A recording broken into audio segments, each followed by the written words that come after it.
Well, I'm Dan. I worked here last year and then 2 years ago for a year and a half. And Beth worked here for a year as well. But now I don't really work here. I work as a focus missionary, and we live in Madison still, but I work with 5 different campuses.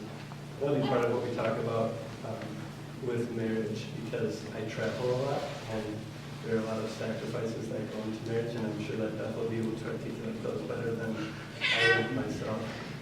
But we wanted to also start with kind of the personal encounter that we had with Jesus, because it actually doesn't make sense to discuss our vocation if you don't know who Jesus is. And if that's something that you're still striving towards knowing, then this is a really great place to be, not because of our talk, but because of Father Eric and Father Tim and the community that's here to help you pursue that. But I was a lazy atheist until I was 21.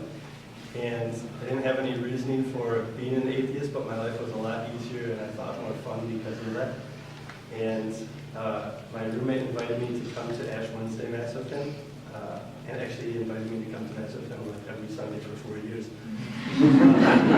But I took the bait on that one, and I was upstairs in the balcony, and I was standing there, and all of a sudden I just feel God's presence, and like all my lazy atheism was just like shot straight through, and I just knew the same way that 2 + 2 = 4, that God existed, and I couldn't really rely on that lazy atheism anymore.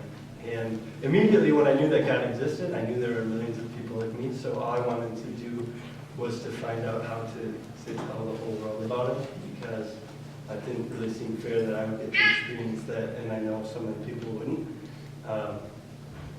And so that was kind of the burning desire of my heart. And so immediately when I encountered Jesus, my life he was the only thing that mattered to me. And I was running around telling everyone I was going to be a priest, because I'm like, if you're going to be holy, you have to be a priest. I see all these things. Like, and that's kind of what I was dead set on. And yeah, that's kind of what my plan was. And then I met Beth, and I was like, oh, shoot. The whole plan is kind of getting thwarted here. And what was really nice about meeting Beth was we kind of formed a friendship while I was in my strong discernment mode, and Liz was kind of talking about how women have their month-long thing. I was like, screw that, I'm going for a year and a half. Let's do this thing. And so I was really immature in my faith. I was really not fair to Beth and guarding her heart. And so I didn't know what God wanted from me, but I was like, I figured it out. And I was kind of really back and forth. So Beth can talk about more what that experience was like. But what ultimately for me, as I discerned my vocation, immediately I thought it was the priesthood, then I thought it was marriage, then I had no idea for a really long time. And so as I got stuck in the middle of those things, the only thing that actually matters, and I think Brandon has articulated this really well, is that you fall in love with Jesus.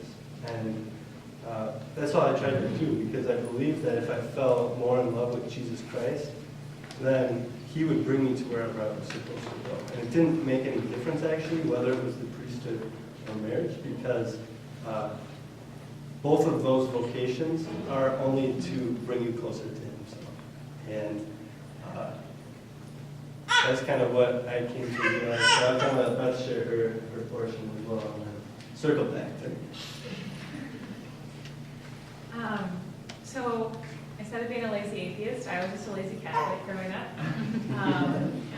And in my mind, I was really happy and comfortable calling myself a Catholic and living in a worldview that was very much like, whatever God wants us to make this world better, and we're going to do that, and whatever I'm doing outside of that is fine.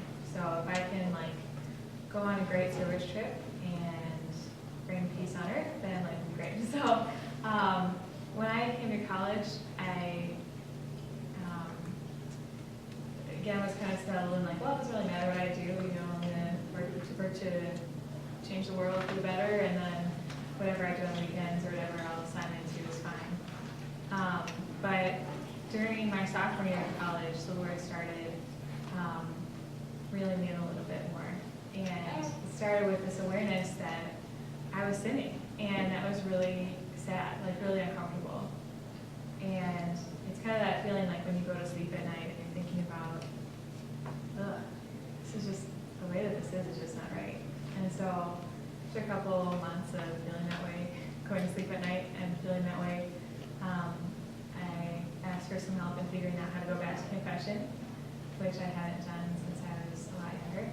And I got the wheel going for the Lord to start changing my heart and to start putting Him really slowly at first, but more and more at the center. And to start asking Him what He wanted for my life in each small choice. So Dan and I first met actually on the first Koinonia retreat that St. Paul's put on.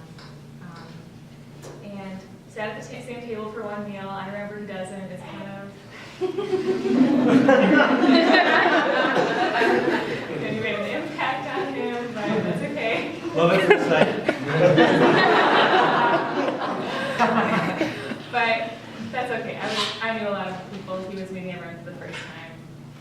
But we did get to become friends after that retreat, and it was so beautiful because on that retreat, it was kind of like a huge 2x4 for both of us to live our lives for the Lord, to get started knowing how to do that, to start to really run after Him, and want it, and then all of a sudden we started to be friends with each other and to be attracted to each other. That's our daughter Anna, by the way. Sorry, we didn't mention. I see my little daughter Anna and 20-month-old son Joseph, who's snug in bed at home.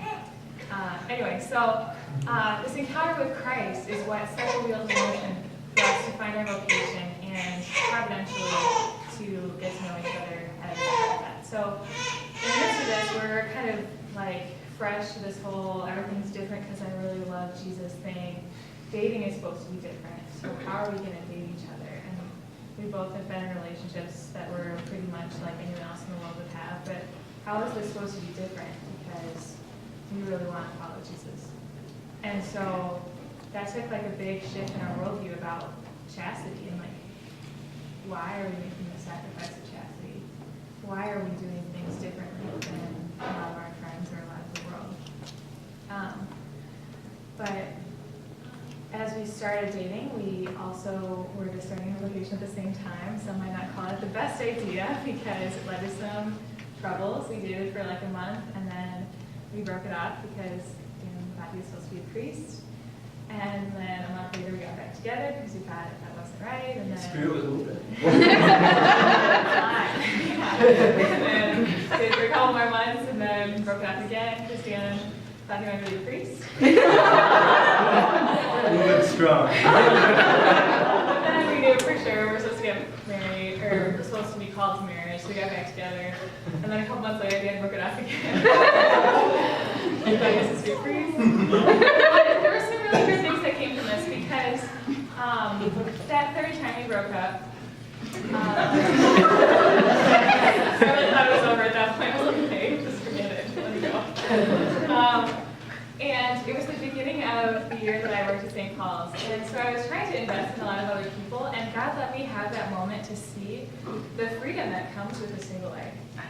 And like, I was like, wow, I just have so much more time for other people, and I don't have a boyfriend. Imagine what it would be like not ever having a husband and family. Like, I could give so much more to the world if I just was single. Maybe this is a real thing. Maybe this is what He wants me to do. So I spent those few months also really asking God, what is it that You want?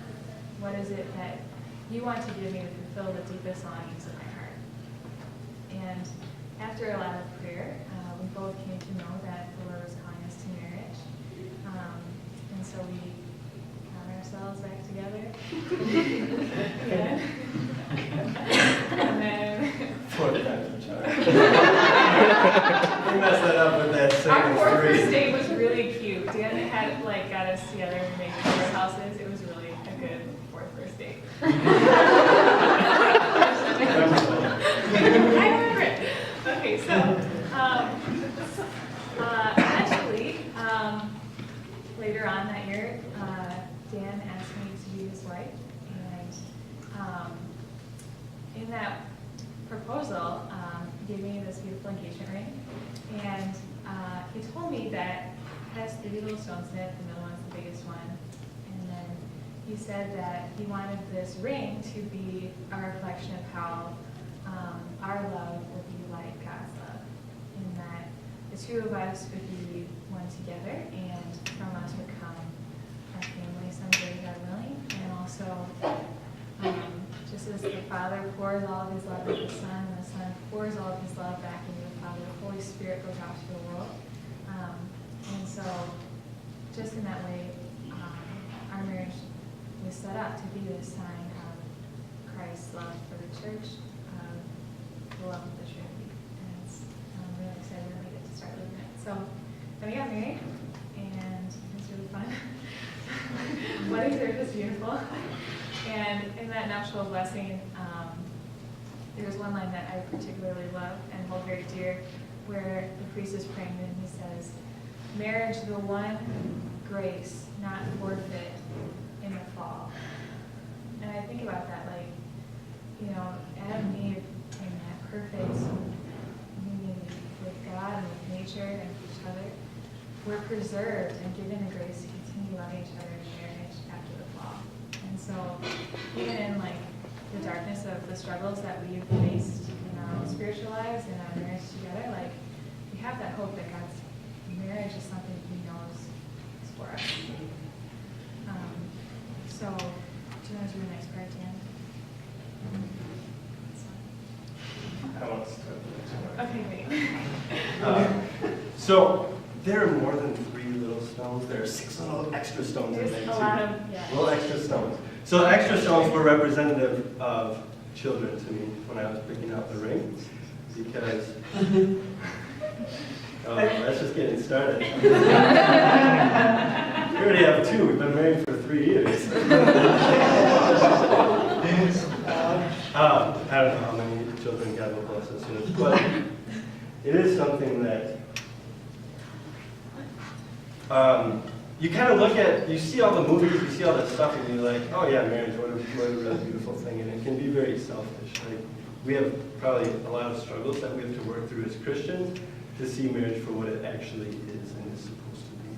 And one of those things, and it's one of the promises, that you come to make your vows freely, but you also come to be fruitful. That if God desires to bless your family with children, you'll accept them and raise them in the faith, loving them. And we've been very blessed to have 2 children. But I think actually for me, like Brad and Liz were saying, you don't actually, when you make your vows, you don't actually know how to love your spouse. Really, you're in love with them, but you don't know what it's like to sacrifice. Some people probably do better than I did. I'm not the best at it. But you don't know what it's like to sacrifice. But in the blessing of children, at least up to this point, it's taught me how to love Beth, how to actually will her good, how to care for her needs above my own needs. I don't do that as well as I would like either. But having children is such a blessing. One, because it makes everything so much harder. You probably some people have this plan. They're like, I'm gonna wait until this point. Once I get to this point, I'll be ready for kids, and that's just stupid. It is. I'm going back. Because there is no time that you're perfectly ready for taking care of this little baby that's completely entrusted to you. Everything, right? There's nothing that Anna doesn't need from Beth. There's lots she doesn't need from me, but she needs from Beth a lot. And in her need, and Joseph and Anna's need of their love from Beth, I need to be willing to sacrifice and give more to Beth. I need to be patient in knowing that, now Joseph and I hang out and we do a lot of fun stuff, and I can reprimand him so that I feel like I'm adding something to his life. Not like I'm a big jerk, but, I'm not raising Joseph to be a good little kid. I'm raising Joseph to be a man after God's heart. And so I have children that God has entrusted to me. I want to raise them to be faithful disciples of our Lord. I have to do that by teaching them what's right and wrong. I have to do that by letting them know you can't have a little fit when you don't get what you want, because then I'm raising a little child. And God didn't ask me to raise a child. He asked me to raise a son who would be a man. So that's what I think about children for a minute.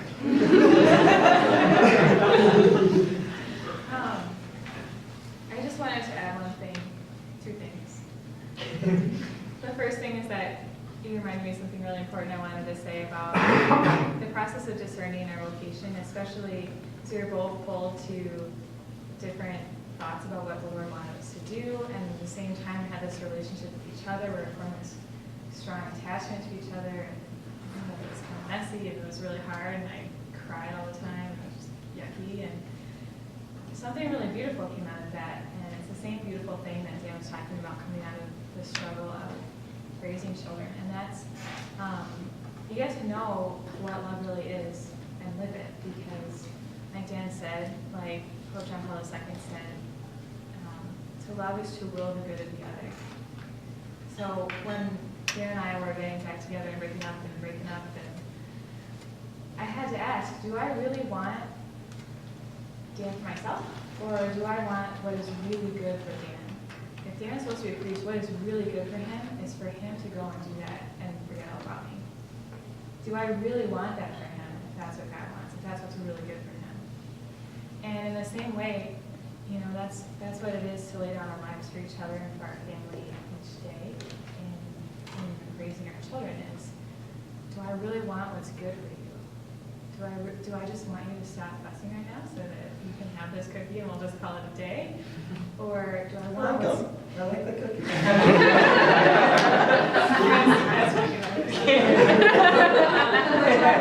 Do I really want your good? You know, and that's over and over again the test of love. Do I want what's easy? Do I want what is best for me? Or do I want what is good for you? And the second thing I wanted to say about children is that,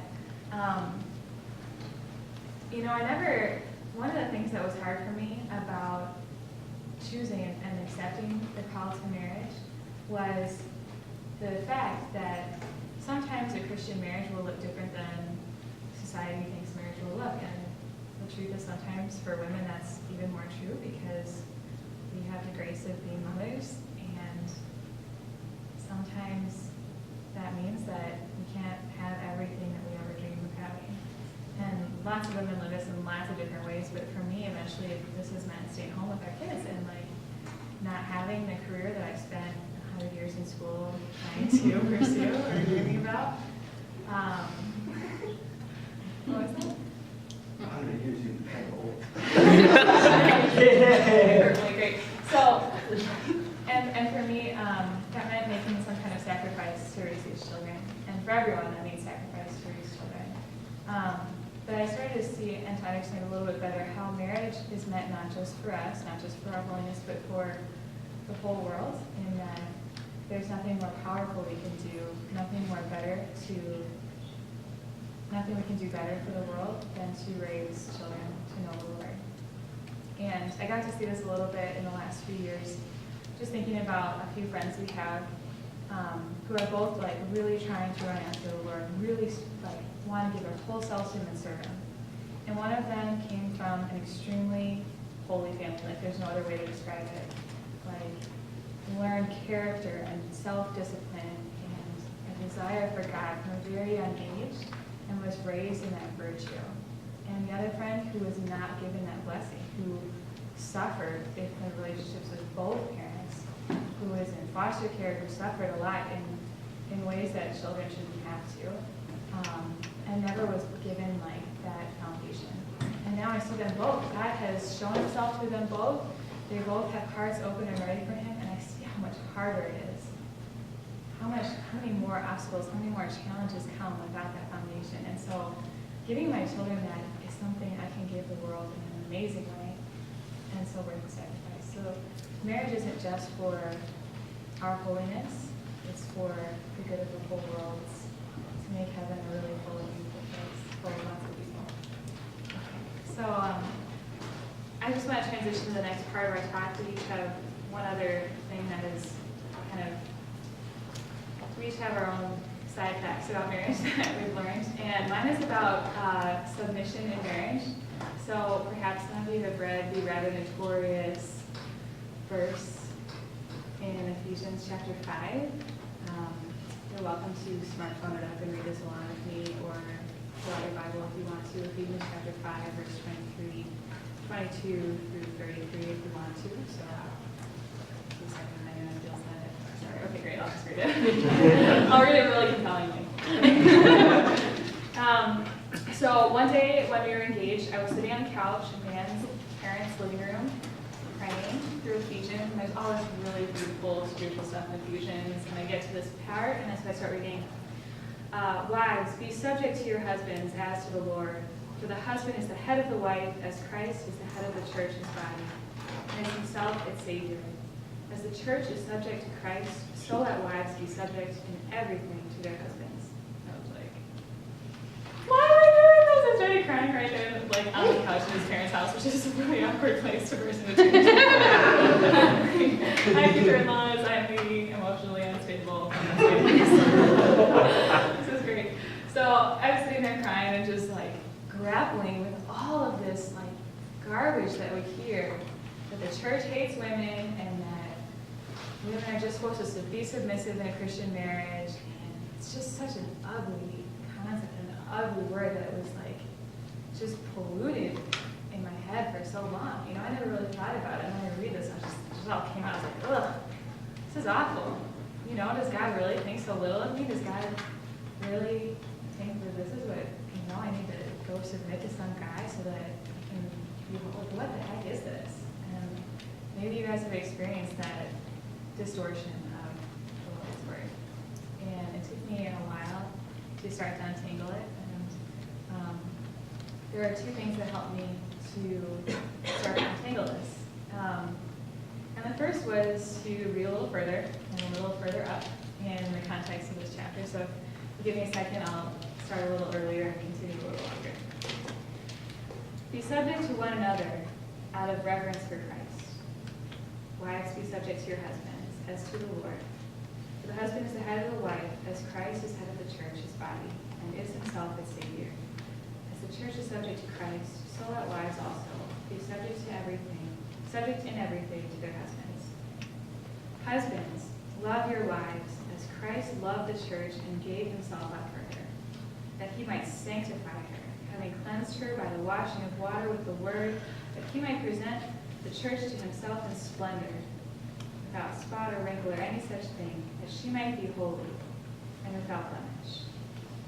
Even so, husbands should love their wives as their own bodies.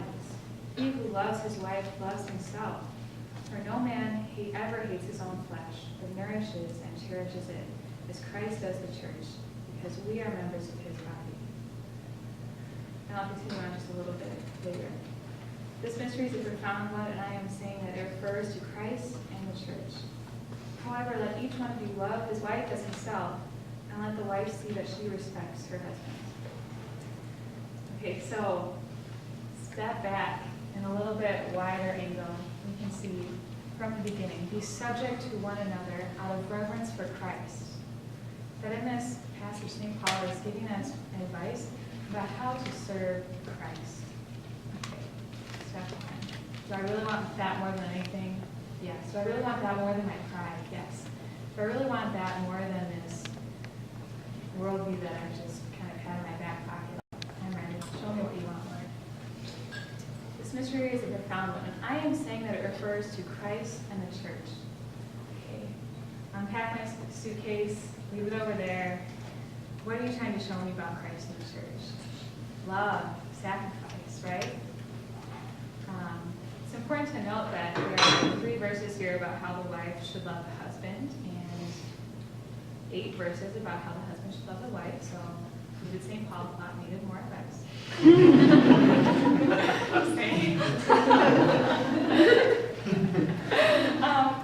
And he's calling us out in different ways. Like, if I just look at this really practically, yeah, like beautiful metaphor for Christ and the church. Also some really practical stuff, and it comes out in this last line. Each of you let each one of you love his wife as himself. Let the wife see that she respects her husband. Maybe there's just things that we're struggling with. Maybe St. Paul realizes, like, women are strong and intelligent and beautiful. The last thing God created from simplest to most complex, and there's the one at the very end. I'm just kidding.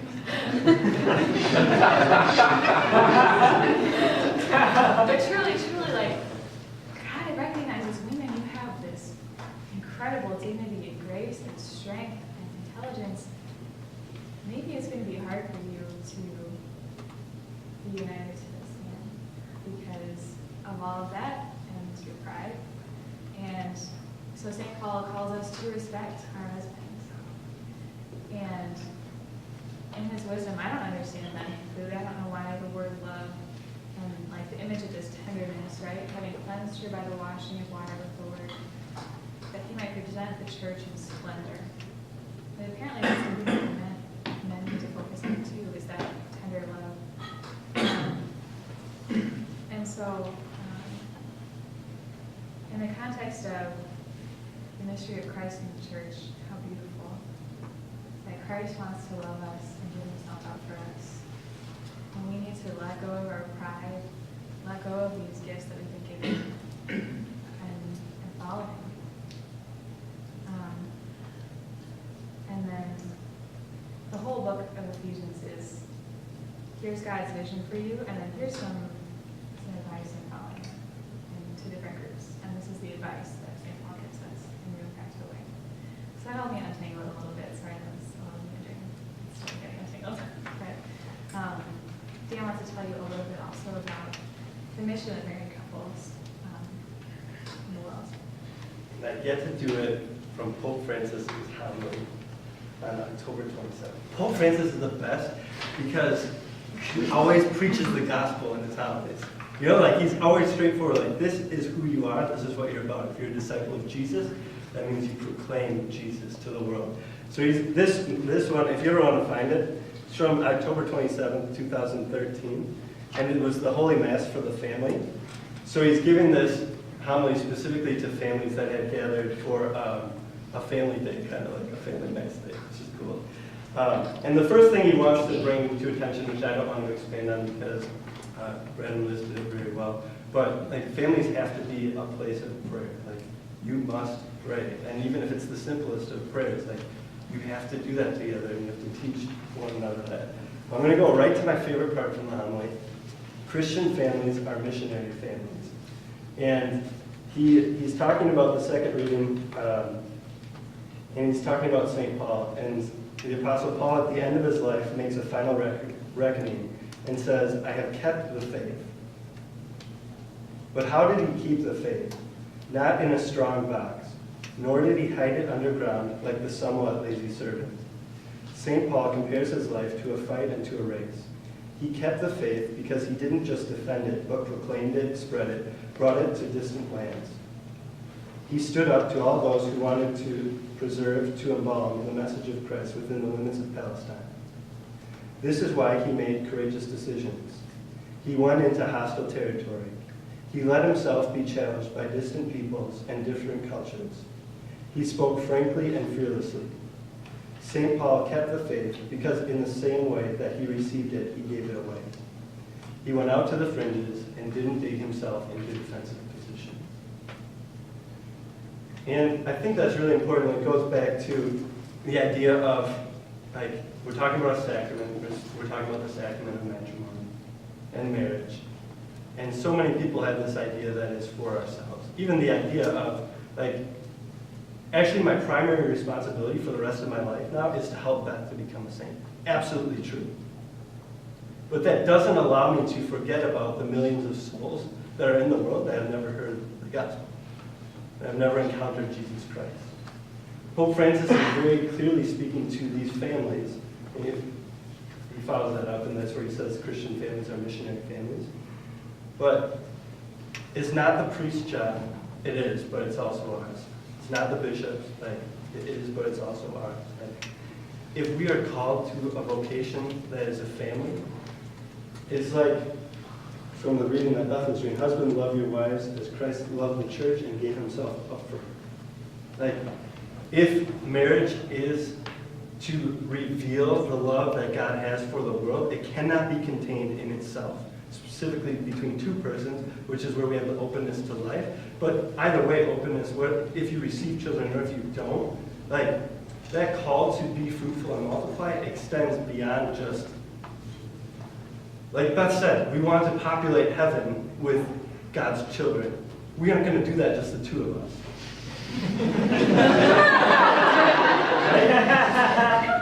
But Jesus tells us, like, I go to prepare a place for you. That's true for all 7.5 billion people that exist in the world. And because Beth and I are married to one another, and because our life is really challenging, especially with 2 children, and it gets actually, we lose time the more children we have because the busier we get. But it's actually our responsibility, and Pope Francis says this, not Dan, to go and make disciples. I mean, Jesus said it first. But Pope Francis is saying it right now. So often we kind of want to discern God's call, we want to know His will, and I think it's always a lot easier than we think. He wants you to love Him. He wants you to follow Him in everything that you do. And He wants you to bring as many people as possible. And so, I told you before I work as a missionary, and I travel probably once every other week. I told me it was going to be less, but they surprised me.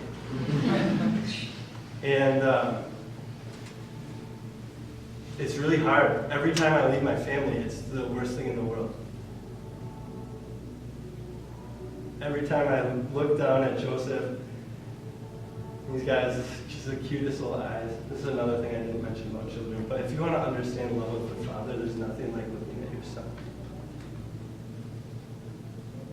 Looking at Joseph explains it to me more than anything else in the book could ever do. So I look at him, and I look at Beth, and I look at Anna, and I see, oh my gosh, how can I leave this with her? How can I leave Beth to be responsible for our children for these 3 days?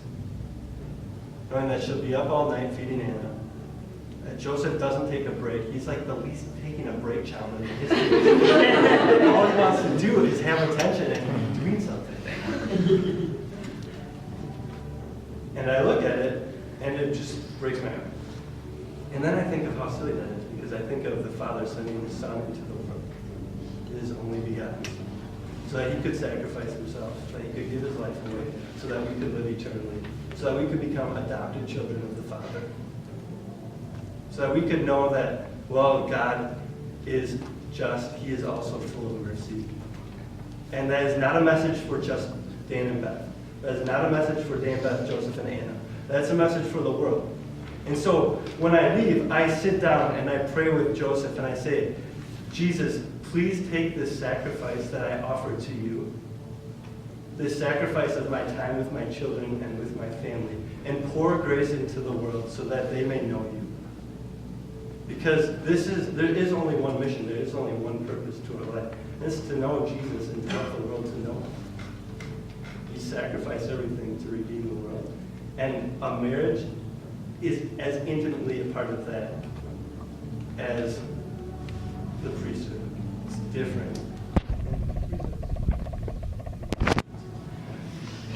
But every sacrifice that Beth makes, every time that Anna is going nuts, and Joseph is like,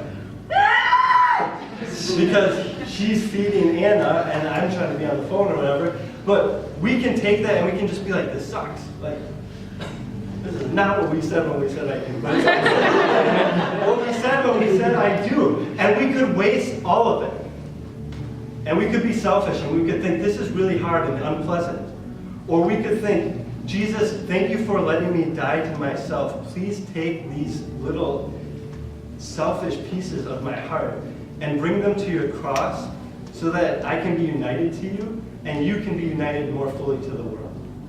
So that you can go out and make yourself known. And so I do it as a missionary, but every person here can do it wherever you are, because that's why that's what He asked us to do. That's why He let you know Him. That's why He's asking you right now to fall more in love with Him, because the more we fall in love with Him, the more we can share His love with the rest of the world. And that's like, when Beth's talking about worldview and the brokenness of our culture, like, that's why.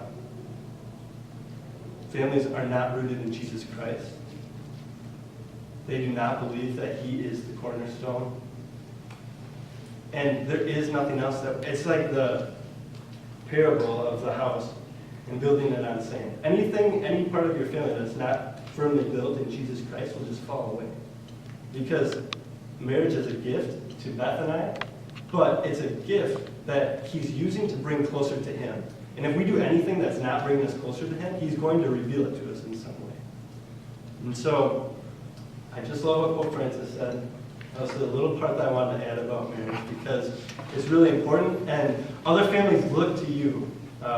When you're living in a Christian family, they're looking like, why are they still why are they still married? Probably half of the people are looking and saying, but why do their children behave? Like, why do they have a joy? Why is there a peace even when things are hard? Like, it's because you're rooted in Jesus. And if you're not, like, then we're no different than the world.